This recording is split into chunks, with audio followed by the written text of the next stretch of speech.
Chapter 31. The Truth Makes Free. Leslie, having once made up her mind what to do, proceeded to do it with characteristic resolution and speed. House-cleaning must be finished with first, whatever issues of life and death might await beyond. The gray house up the brook was put into flawless order and cleanliness, with Miss Cornelia's ready assistance. Miss Cornelia, having said her say to Anne, and later on to Gilbert and Captain Jim, sparing neither of them, let it be assured, never spoke of the matter to Leslie. She accepted the fact of Dick's operation, referred to it when necessary in a businesslike way, and ignored it when it was not. Leslie never attempted to discuss it. She was very cold and quiet during these beautiful spring days. She seldom visited Anne, and though she was invariably courteous and friendly, that very courtesy was an icy barrier between her and the people of the little house. The old jokes and laughter and chumminess of common things could not reach her over it. Anne refused to feel hurt. She knew that Leslie was in the grip of a hideous dread, a dread that wrapped her away from all little glimpses of happiness and hours of pleasure. When one great passion seizes possession of the soul, all other feelings are crowded aside. Never in all her life had Leslie more shuddered away from the future with more intolerable terror. But she went forward as unswervingly in the path she had elected as the martyrs of old walked their chosen way, knowing the end of it to be the fiery agony of the stake. The financial question was settled with greater ease than Anne had feared.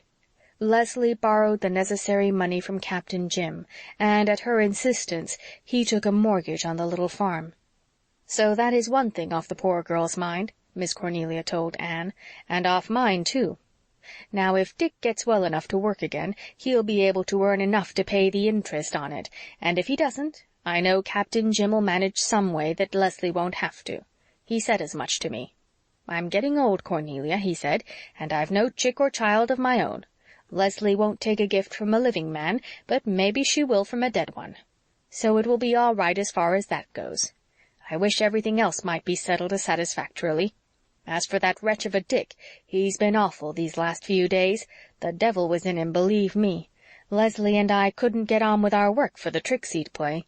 He chased all her ducks one day around the yard till most of 'em died, and not one thing would he do for us.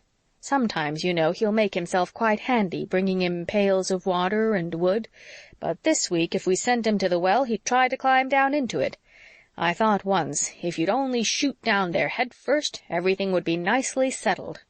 "Oh, Miss Cornelia." "Now, you needn't Miss Cornelia me, Anne dearie. Anybody would have thought the same. If the Montreal doctors can make a rational creature out of Dick Moore, they're wonders." Leslie took Dick to Montreal early in May. Gilbert went with her to help her and make the necessary arrangements for her.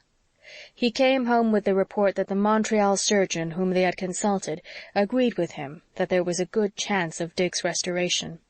"Very comforting," was Miss Cornelia's sarcastic comment. Anne only sighed. Leslie had been very distant at their parting. But she had promised to write. 10 days after Gilbert's return the letter came. Leslie wrote that the operation had been successfully performed and that Dick was making a good recovery. "What does she mean by successfully?" asked Anne. "Does she mean that Dick's memory is really restored?" "Not likely, since she says nothing of it," said Gilbert. "She uses the word successfully from the surgeon's point of view. The operation has been performed and followed by normal results.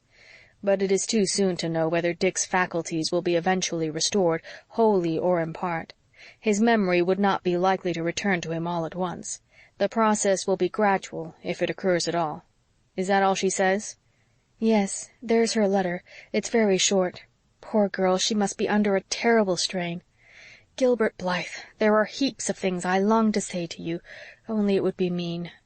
"Miss Cornelia says them for you," said Gilbert with a rueful smile. "She combs me down every time I encounter her. She makes it plain to me that she regards me as little better than a murderer, and that she thinks it a great pity that Dr. Dave ever let me step into his shoes. She even told me that the Methodist doctor over the harbor was to be preferred before me. With Miss Cornelia the force of condemnation can no further go. If Cornelia Bryant was sick, it would not be Dr. Dave or the Methodist doctor she would send for," sniffed Susan. "She would have you out of your hard-earned bed in the middle of the night, Doctor dear, if she took a spell of misery, that she would. And then she would likely say your bill was past all reason. But do not mind her, Doctor dear. It takes all kinds of people to make a world." No further word came from Leslie for some time. The May days crept away in a sweet succession, and the shores of Four Winds Harbor greened and bloomed and purpled. One day in late May, Gilbert came home to be met by Susan in the stable-yard. "I am afraid something has upset Mrs. Doctor, Doctor dear," she said mysteriously. "She got a letter this afternoon, and since then she has just been walking round the garden and talking to herself. You know it is not good for her to be on her feet so much, Doctor dear. She did not see fit to tell me what her news was, and I am no pry, Doctor dear, and never was, but it is plain something has upset her, and it is not good for her to be upset." Gilbert hurried rather anxiously to the garden. Had anything happened at Green Gables? But Anne, sitting on the rustic seat by the brook, did not look troubled, though she was certainly much excited. Her eyes were their grayest, and scarlet spots burned on her cheeks. "What has happened, Anne?" Anne gave a queer little laugh. "I think you'll hardly believe it when I tell you, Gilbert. I can't believe it yet. As Susan said the other day, I feel like a fly coming to live in the sun, dazed like. It's all so incredible.